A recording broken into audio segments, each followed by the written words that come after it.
विमानतळावर एक सफाई कर्मचारी साफसफाई करत होता. त्यानं पाहिले की एक वृद्ध महिला बराच वेळापासून एकाच जागेवर बसलेली होती आणि ती पुन्हा पुन्हा आत डोकावून पाहत होती. ती वृद्ध महिला त्या ठिकाणी बराच वेळापासून बसली होती, पण अजूनही तिला न्यायला कुणी आले नव्हते आणि कर्मचाऱ्यांनी तिच्यासोबत कोणालाही पाहिलेले नव्हते. त्या कर्मचाऱ्याने सकाळी आल्यापासून त्या महिलेला एकाच जागेवर बसलेले पाहिलेले होते. त्याचे नाव अजय होते. आता त्याची जेवणाची वेळ झाली होती, तरी ती वृद्ध महिला तिथंच बसून विमानतळाच्या आत पाहत होती. जणू ती कोणाची वाटच पाहत होती. त्या वृद्ध महिलेला अशा अवस्थेत पाहून त्या कर्मचाऱ्याला तिची खूप दया आली. तो तिच्या जवळ गेला आणि त्या महिलेला म्हणाला, तुम्ही कोणाची वाट पाहत आहात का? कोणी तुम्हाला घ्यायला येणार आहे का? अजयने हा प्रश्न विचारल्यावर ती वृद्ध महिला म्हणाली, बेटा, माझा मुलगा दीपक आत गेला आहे, पण का देव जाणे त्याला एवढा उशीर का होत आहे. तू आत जाऊन तपास करू शकतोस का? कारण मी त्याच्यासोबत येथे आली आहे. तो मला त्याच्यासोबत मुंबईला घेऊन जाणार आहे. तुला जर शक्य असेल तर त्याला माझा निरोप दे. मला माहिती नाही त्याला एवढा उशीर का लागत आहे. कदाचित तो येत असेल. त्यावर अजय म्हणाला, आई, तुमचा मुलगा येईल तेव्हा तुम्ही त्याच्यासोबत जा. पण आता तर तुम्हाला भूक लागली असेल ना, तर मी तुमच्यासाठी काय आणू का? त्या वृद्ध महिलेने अजयला हात जोडून म्हटले की नको बाळा, मला भूक नाही. मी तुझे आभारी आहे की तू मला जेवणासाठी विचारले, परंतु तू काही काळजी करू नकोस. माझा मुलगा येतच असेल. मी जर त्याला इथे भेटली नाही तर त्याला माझी काळजी वाटेल. त्यामुळे मी इथून कुठेही जाणार नाही. अजयला हे कळून चुकले होते की त्या महिलेचा मुलगा पुन्हा कधीच येणार नाही. अजय त्या महिलेला म्हणाला, आई, वाईट वाटून घेऊ नकोस, पण येथे दर 2 तासात 2 दिवसात कुणी ना कुणी असेच भेटत असतात की ज्यांना त्यांचे सून मुलं येथे सोडून निघून जातात. इथे काहीच नाही तर कधी रस्त्यावर, कधी मंदिरात वृद्ध लोकांना सोडून त्यांची मुलं निघून जातात. त्यावरती वृद्ध महिला थोडी नाराज होऊन म्हणाली, नाही बेटा, तू असं का म्हणत आहेस? तू माझ्या मुलाला ओळखत नाही तर असं कसं बोलू शकतो? मी माझा मुलगा मला सोडून गेला आहे. जर तुला माझी खरंच मदत करायची असेल तर एकच कर की आत जाऊन माझ्या मुलाचा तपास करून ये. त्यावर अजय आत गेला.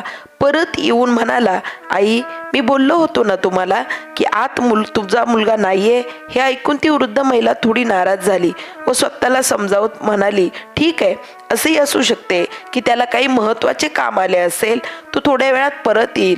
आता अजय सुद्धा त्याच्या कामात मग्न झाला होता. बघता बघता संध्याकाळ झाली आणि आता अजयची घरी जाण्याची जास्त वेळ झाली. अंधार झाला होता. विमानतळावरील सर्व लाईट चालू झाले होते आणि उष्णताही कमी झाली होती.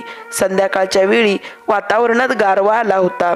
बिचारी ती वृद्ध महिला थंडीमुळे स्वतःच्या पदराने आपलं अंग झाकत होती.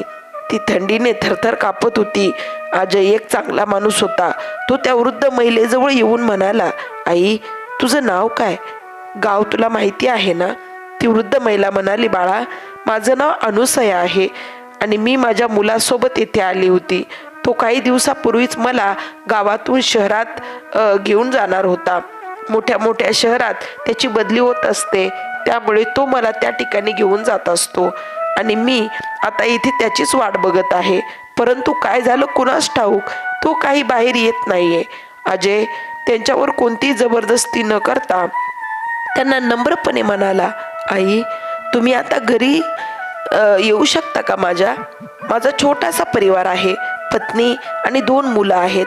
त्यावर ती महिला म्हणाली की नको बाळा, माझा मुलगा शोधत शोधत इथे येईल आणि मी जर त्याला नाही भेटली तर तो माझी खूप काळजी करेल.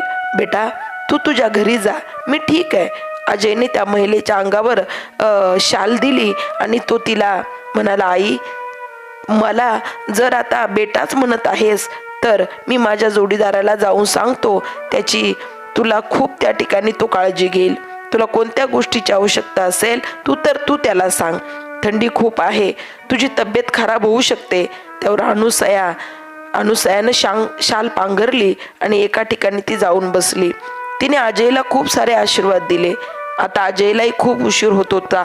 शेवटी तो त्याच्या घरी जायला निघाला आणि घरी गेल्यावर त्याने सगळी हकीकत आपल्या बायकोला सांगितली. आणि इकडे ती वृद्ध महिला उपवाशी बसलेली होती आणि आपल्या मुलाची वाट पाहत होती.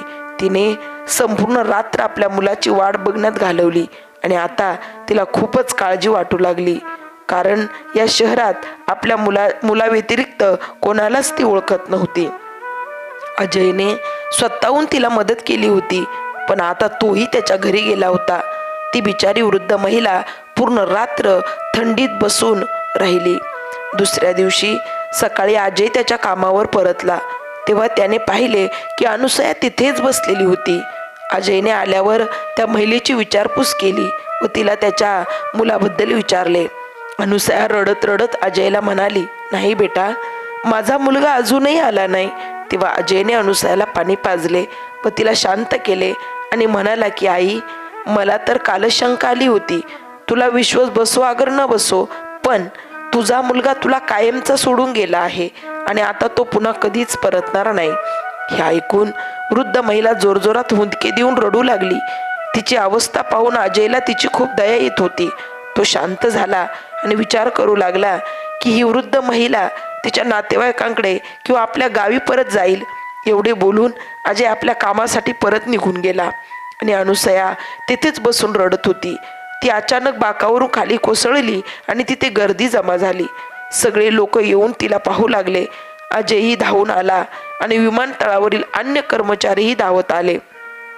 जेव्हा अजयने पाहिले की अनुसया जमिनीवर कोसळली आहे तेव्हा त्याने तिला उचलून बाकावर झोपावले.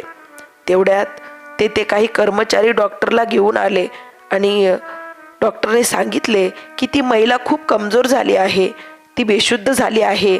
तिच्या तोंडावर पाणी मारून त्यांनी तिला शुद्धीवर आणले आणि सगळे लोक आपापल्या कामावर परतले. अजयने महिलेला विचारले की आई, तू बेशुद्ध कशी पडलीस? डॉक्टर म्हणाले की तू खूप कमजोर झाली आहे, तिने कालपासून काहीच खाल्ले नाही का? ती महिला मान हलवत अजयला म्हणाली की माझ्या मुलाच्या भरोशावर मी इथं बसली आहे. मलाही माहिती नव्हते की तो मला असं एकटं सोडून निघून जाईल. माझ्याकडं 1 रुपयाही शिल्लक नाहीये जेणेकरून मी काही विकत घेऊन खाऊ शकेल. हे ऐकून अजयला अनुसयावर जास्तच दया येत होती. अजय त्या महिलेला म्हणाला की आई, माझ्यासोबत चल, काहीतरी खाऊन घे. अजय अनुसयाला घेऊन एका हॉटेलमध्ये गेला आणि तिच्यासाठी त्याने जेवण मागवले. अजय त्या महिलेकडून जाणून घेण्याचा प्रयत्न करत होता की ती इथे केव्हापासून बसली आहे. त्यानंतर अजय तिला म्हणाला की आई, आता तुला हे माहीतच झाले आहे की तुझा मुलगा तुला सोडून गेला आहे, तर तू तुझ्या घरी परत का जात नाही? त्यावर अनुसया म्हणाली, मी आता कुठे जाऊ?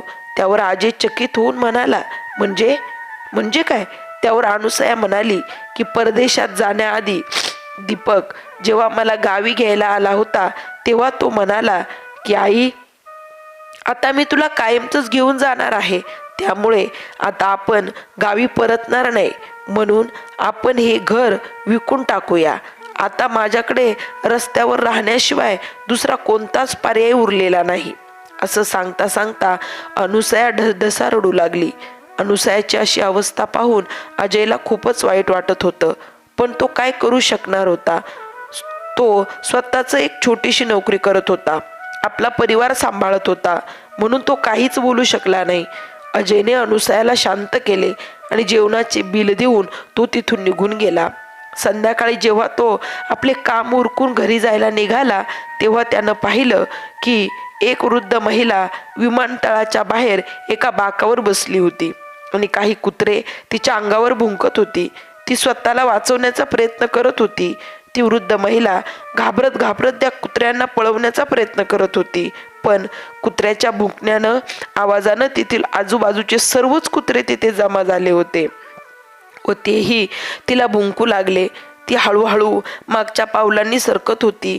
तेव्हाच ती स्ट्रीट लाईटच्या उजाडात अजयला त्या महिलेचा चेहरा दिसला, तर ती दुसरी तिसरी कोणी नसून अनुसया होती. अनुसयाला पाहून अजयकडून राहवले नाही. त्याने त्या कुत्र्यांना पळवले आणि त्या अनुसयाला एका जागेवर व्यवस्थित बसवले. बाजूला जाऊन त्यांनी त्याच्या पत्नीला फोन केला. तिला त्याने आज घडलेली सर्व हकीकत सांगितली व तो म्हणाला की मीना, पैशाअभावी मी माझ्या आईला तर वाचू शकलो नाही, पण या आईसोबत जर वाईट घडलं तर मी स्वतःला आयुष्यभर माफ करू शकणार नाही. जास्त काही नाही, पण 2 वेळचं जेवण तरी आपण त्यांना देऊ शकतो ना. आणि त्या व्यतिरिक्त म्हाताऱ्या माणसाला लागतं तरी काय. जर तुझी इच्छा असेल तर मी त्या आईला घरी घेऊन येऊ का? त्यावर मीना म्हणाली, काही हरकत नाही. जर तुम्हाला योग्य वाटत असेल तर घेऊन या आपल्याकडे. होईल तेवढी मदत करण्याचा आपण नक्कीच प्रयत्न करू. हे ऐकून अजयला खूप आनंद झाला आणि तो आपल्या पत्नी आणि मुलांसोबत राहत होता. अनुसयाने जेव्हा ते घर पाहिले तेव्हा ती त्याला म्हणाली की माझ्यामुळे उगाच तू त्रास करून घेऊ नका. तुझी माझी काळजी करू नका, मी माझं बघून घेईन. त्यावर अजय म्हणाला की नाही आई, तुम्ही माझ्या घरात आल्यावर कोणताच त्रास आम्हाला होणार नाही. याउलट आम्हाला खूप आनंद होईल. हो ना ग मीना? त्यावर मीना खुश होऊन म्हणाली, हो आई, ते अगदी बरोबर सांगत आहेत. तुमच्या येण्यानं आम्हाला काहीच त्रास नाही. आणि तुम्हीच तर म्हणालात ना की नशिबात असतं तसंच होत असतं. नशीब हेच असणार की तुम्ही आमच्याकडे येऊन राहाल. आई, आता हे घर तुमचं आहे असं समजा. मीनाने त्या वृद्ध महिलेचा हात पकडला आणि तिला आपल्या घरात आणले. तिला बसायला पाट दिला, पाणी प्यायला दिलं आणि थोड्या वेळात ते सर्वजण एका परिवारासारखे एकत्र जेवायला बसले. अनुसया तरी थोडी अस्वस्थ वाटत होती. अनुसया सर्वांबरोबर जेवायला बसली. मीना अनुसयाला म्हणाली की आई, आमच्या घरात थोडी जागा कमी आहे, पण तुमच्यासाठी आमच्या मनात खूप मोठी जागा आहे. आम्हाला तुमच्या मुलांसारखं समजा. तुम्ही आजपासून या घरचे सदस्य आहात. तुम्हाला कोणती गरज वाटली तर तुम्ही बिनधास्तपणे मला सांगा. हे ऐकून अनुसयाच्या डोळ्यात पाणी आले. तिने मीनाच्या डोक्यावर हात ठेवला, आशीर्वाद दिला आणि म्हणाली की सदा खुश राहा बेटा. या वयात मला माझ्या सख्या मुलानं नाकारले, पण एवढ्या वाईट परिस्थितीत तुम्ही दोघांनी मला साथ दिली. आजपासून तुम्हीच माझे सून आणि मुलगा आहेत. त्या महिलेचे अश्रू पुसत असताना मीना त्यांना म्हणाली की बस आई, आता जेवण करून घ्या. सगळ्यांनी जेवण केलं. त्यानंतर सर्वजण झोपून गेले. सकाळी उठून अजय त्याच्या रोजच्या कामावर निघून गेला. मुलंही शाळेत निघून गेली. घरात फक्त अनुसया आणि मीना या दोघीच होत्या. त्यांचा पूर्ण दिवस गप्पा मारण्यात गेला. मीनाने अनुसयाला आपल्या घराबद्दल सर्व काही सांगितले आणि तसेच अनुसयाने आपल्या मुलाबद्दल सर्व काही मीनाला सांगितले. हे सगळं ऐकल्यावर मीनाने आश्चर्याने आपल्या तोंडावर दोन्ही हात ठेवले. मीना म्हणाली, आई, तुमचा मुलगा किती वाईट माणूस आहे. कोणी आपल्या आईसोबत असं करतं का? ते दोन्ही तुमचं दुःख समजू शकत नाही. जेव्हा ते म्हातारे होतील, त्यांच्यासोबत असा प्रसंग घडेल, तेव्हा त्यांना तुमची जाणीव होईल. त्यावर अनुसया मीनाला म्हणाली की बेटा, जरी तुमच्या घरात खूप कमी जागा असेल तरी तुमच्या मनात खूप मोठी जागा आहे. देव तुमचं भलं करो. सायंकाळी जेव्हा अजय घरी परतला तेव्हा सगळ्यांनी एकत्र बसून जेवण केलं. भरपूर गप्पा मारल्या. आता अनुसया हळूहळू सर्व विसरली. दिवसाआडून दिवस जात होते. अनुसया घरच्या प्रत्येक कामात सहभाग घेत होती. त्यामुळे मीनाही निश्चित झाली होती. मुलांवर लक्ष ठेवणं, भाजीपाला आणणं, किरकोळ सगळी कामं अनुसया करत होती. त्यामुळे मीनाला खूप मदत होत होती. मीना खूप खुश होत होती की आमच्या घरात एखाद्या मोठ्या व्यक्तीची खूप कमी भासते आणि आता ती कमी अनुसयानं पूर्ण केली होती. ज्याप्रमाणे एखाद्या झाडाचं खोड महत्त्वाचं असतं, त्याप्रमाणे वृद्ध लोकही घरात महत्त्वाचे असतात. अनुसयाच्या येण्यानं पूर्ण परिवार सुखानं राहत होता. अनुसयाने एकदा अजयला काहीतरी कामासाठी विचारले होते, पण अजयने साफ नकार दिला होता. तो म्हणाला की माझ्या जागी जर सख्खा मुलगा असता तर त्यालाही तू असंच म्हणाली असती का? तुझ्याकडून काम करून घेण्या इतपत वाईट दिवस नाही आले माझ्यावर. गरज भासली तर मीना करील काम, पण तू फक्त मुलांवर लक्ष ठेवायचं. आराम कर, आता सगळं ठीक आहे, काळजी करू नकोस. हे ऐकल्यावर अनुसया काहीच बोलू नाही शकली आणि एका जागी जाऊन बसली. हे सगळं पाहून मीना हसू लागली आणि अनुसयाला म्हणाली की मी आधीच तुम्हाला बोलले होते, पण तुम्ही माझं ऐकलंच नाही. आता ठीक आहे का? आता तुम्हाला ऐकावंच लागणार, कारण तुमच्या मुलानं तुम्हाला सांगितलं आहे ना. मीना हसू लागली आणि अनुसयाच्या खांद्यावर हात ठेवून म्हणाली की आई, तुम्ही उगीच काळजी करू नका, निश्चिंत राहा, सर्व काही व्यवस्थित होईल. एवढं बोलून मीना तिच्या कामाला निघून गेली. मीनाने नाश्ता बनवला, चहा बनवला. अजय आणि मुलं नाश्ता करून आपापल्या कामाला निघून गेले. मीनाही घरच्या कामात व्यस्त होती. अनुसया तिला म्हणाली की मीना, बाजारातून भाजी घेऊन येते. पिशवी घेऊन ती बाजाराकडे निघाली. अनुसया बाजारातून जेव्हा परत येत होती तेव्हा हातात माईक घेऊन एक मुलगा लॉटरीचे तिकीट करून विकत होता. एका तिकिटाची किंमत 10 रुपये होती. लॉटरीची किंमत 10 करोड रुपये होती. अचानक अनुसयाच्या मनात आले की तिने लॉटरीचे तिकीट विकत घेतले आणि आपल्या घरी ती परतली. मीनाकडे भाजीची पिशवी देऊन अनुसया मीनाला म्हणाली की मी लॉटरीचे तिकीट आणले आहे, सांभाळून ठेव. देव जाणे, कदाचित आपले नशीब उजळू शकते. त्यावर मीना म्हणाली, आई, तुम्ही हे काय आणले?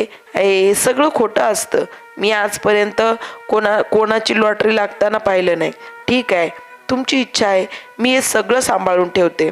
असं सांगून मीनाने ते लॉटरीचे तिकीट आपल्या पर्समध्ये ठेवले. आता अनुसया जेव्हा केव्हा बाजारात जात असे तेव्हा एक तिकीट विकत आणत असे आणि महिन्याच्या अखेरीस जेव्हा लॉटरीच्या विजेत्याची घोषणा होणार होती तेव्हा तो मुलगा अनुसयाला म्हणाला की आई, टीव्हीवर हे चॅनल चालू करून ठेवा, यावर लॉटरीच्या विजेत्याच्या घोषणा होणार आहे आज, आणि आपले तिकीट सांभाळून ठेव.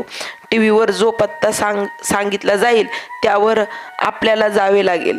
जर तुमचा नंबर आला तर अनुसयाने सगळी तिकीटं मीनाला सांभाळण्यास दिली होती आणि आता तरी घरी जाऊन ती सर्व तिकीटं मीनाकडून मागू लागली. ती मीनाला म्हणाली की उद्याचा दिवस खूप महत्त्वाचा आहे. उद्या लॉटरीच्या विजेत्याची घोषणा होणार आहे. अजयला या बाबतीत काहीच माहिती नव्हतं. ती मीनाला म्हणाली की लॉटरी लागल्यानंतर आपण अजयला सर्व सांगणार आहोत. आधी काही सांगायचं नाही. आपली लॉटरी नाही लागली तर आपण समजून घेऊ की आपले पैसे हरवले आहेत, असं म्हणून अजयला आत्ता काही सांगू नको. मीनाने होकार दिला. अजय गेल्यानंतर त्या दोघीही टीव्ही समोर जाऊन बसल्या.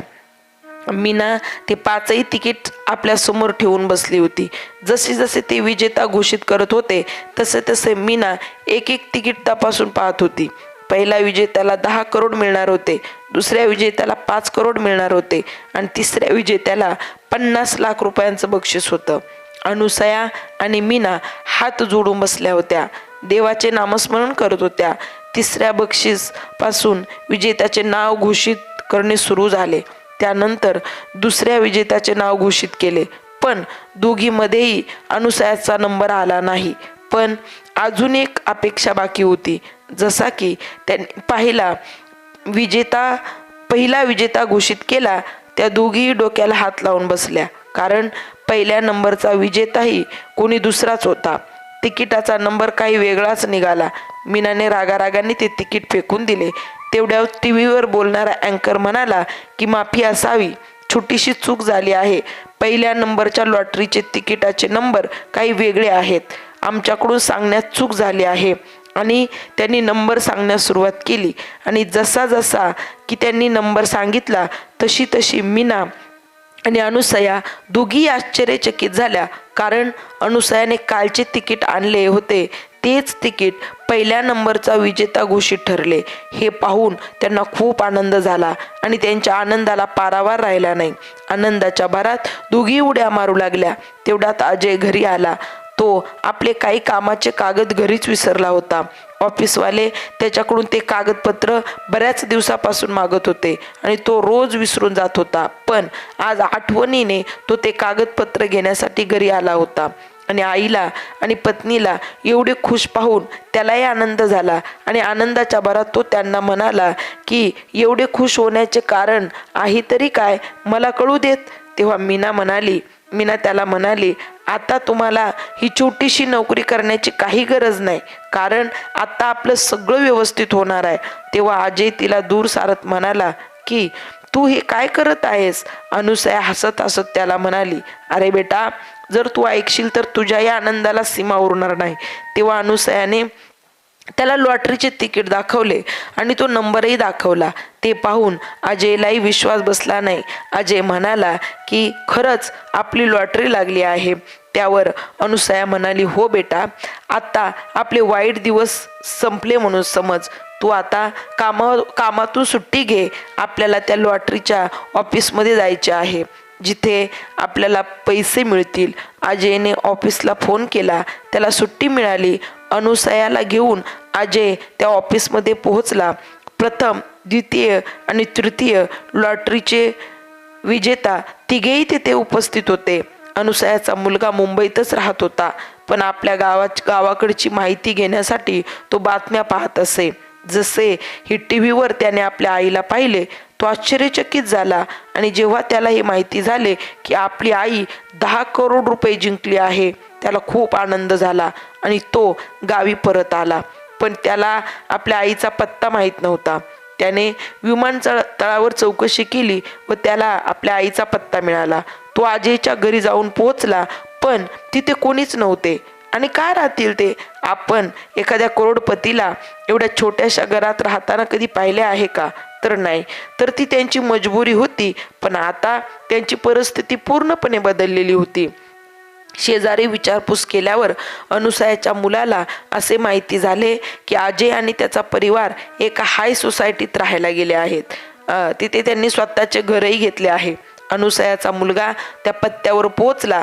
त्याने पाहिले की घरच्या दरवाजावर एक पहारेकरी बसला आहे. त्याने त्या पहारेकऱ्याला तो अनुसयाची विचारपूस करू लागला. तो म्हणाला की इथं माझी आई राहते, तिचं नाव अनुसया आहे. तिला माझा निरोप द्या की तुला भेटायला तुझा मुलगा दीपक आला आहे, नाहीतर मला आज जाऊ द्या.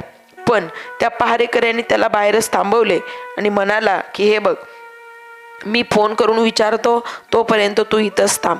पहारेकऱ्यांनी त्या अनुसयाला फोन लावला आणि म्हणाला की आई बाहेर कुणीतरी तुम्हाला भेटण्यासाठी आले आहे व तो व्यक्ती तुमचा मुलगा दीपक आहे असे सांगत आहे व तो तुम्हाला भेटण्यासाठी आला आहे. त्यावर अनुसया रागारागात म्हणाली, तो माझा मुलगा नाही. माझा मुलगा तर माझ्या घरात आहे, माझ्यासोबत आहे. त्याला सांग की इथून चालता हो, माझा त्याच्याशी काहीही संबंध नाही. त्यावर पहारेकऱ्यांनी त्याला आत जाण्यास मनाई केली. आता दीपकला हे कळून चुकले होते की आई खूपच रागवली आहे. तो विचार करू लागला की आईला आता कसे मनवायचे. त्याला एक युक्ती सुचली. पहारेकरी वॉशरूमला गेला आणि त्याने गुपचूप घरात प्रवेश केला व तो जोरजोरात ओरडू लागला, आई आई, आवाज देऊ लागला. आई, मी आलोय. किती दिवस झाले आपण भेटलो नाही. मी तुझी खूप वाट पाहत होतो. आणि जसा की तो आपल्या आईला भेटायला पुढे सरकला, अनुसयाने त्याला धक्का दिला व अजयला आवाज दिला. अजय घरातून पळत आला. अनुसयाला म्हणाला, काय झालं आई, तू अशी का आवाज देत आहेस? काही नाही झाले बेटा.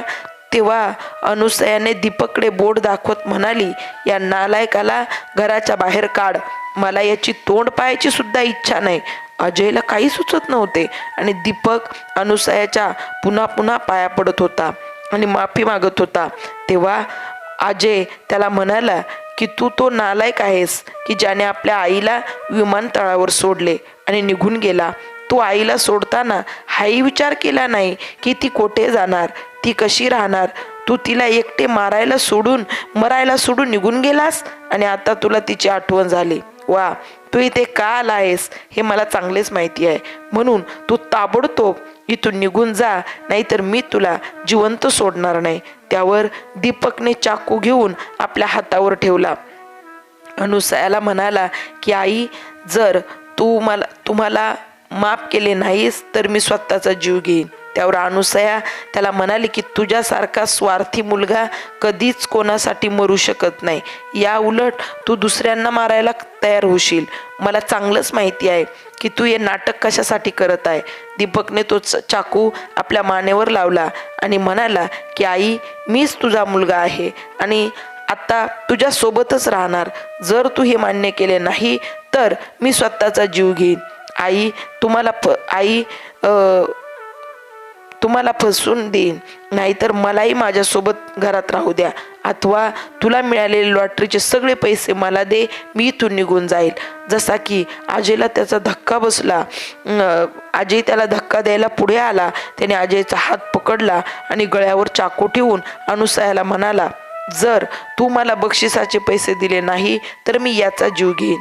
अनुसया हे पाहून खूप घाबरून गेली आणि म्हणाली की अजयला काही करू नको, तुला जेवढे पैसे द्यायला मी तयार आहे, सगळे पैसे घेऊन जा, पण अजयला काही करू नको. मीना हे सर्व काही वरती उभी राहून बघत होती. दीपकचे मीनावर अजिबात लक्ष नव्हते. मीनाने हळूच पोलिसांना फोन केला आणि सर्व हकीकत सांगितली. तेवढ्यात अनुसयाने मीनाला आवाज दिला व तिला म्हणाली की घरात जेवढे काही पैसे आणि दागिने असतील ते लवकर आणून दे. माझ्या मुलापेक्षा मला जास्त काहीही प्रिय नाही. त्यावर दीपक हसू लागला. अनुसयाला म्हणाला की अरे वा, स्वतःच्या मुलावर एवढा राग आणि परक्या मुलावर एवढं प्रेम. त्यावर अनुसया दीपकला म्हणाली, सत्य आणि परके असे काही नसते, हे सगळं काही तुझ्या कर्माची फळं आहे. तू मला रस्त्यात सोडून निघून गेला त्यावेळी माझ्या याच मुलानं मला साथ दिली, माझी काळजी घेतली, तर आज मी त्याला मरायला कसं सोडू. मीनाने फोन करून पोलिसांना सर्व परिस्थिती सांगितली होती आणि थोड्याच वेळात पोलीस तिथं उपस्थित झाले. पोलिसांनी त्याला पकडले, त्याला तुरुंगात टाकले. पोलिसांनी दीपकला अजयला मारताना पाहिले होते म्हणून त्याला जन्मठेपेची शिक्षा झाली. अनुसया आता आपला मुलगा अजय आणि सून मीना यांच्यासोबत आनंदानं राहू लागली. कदाचित हे मीना आणि अजयच्या कर्माचे फळ असेल, कारण त्यांनी एका वृद्ध आणि असहाय्य महिलेची मदत केली होती आणि त्याच्या मोबदल्यात देवाने त्यांना एवढं मोठं फळ दिलं. मित्रहो, असं काही महत्त्वाचं नसतं की आपले कोण, रक्ताचे कोण. रक्ताचे नाते आपल्याला कामी येतील असं काही नाहीये. काही वेळा परके लोकही एवढे आपलेसे होतात की त्यापुढे रक्ताचे नातेही कमी पडतात. स्वार्थी व्यक्ती कधीच कोणाचा सख्खा होऊ शकत नाही, भलेही कोणी त्याचे किती जवळचे सख्खे असो. तर मित्रहो, आजची कथा आपल्याला कशी वाटली हे नक्कीच कमेंट बॉक्समध्ये नक्की करा. चॅनलला लाईक करा, शेअर करा आणि सबस्क्राईब करायला अजिबात विसरू नका. धन्यवाद.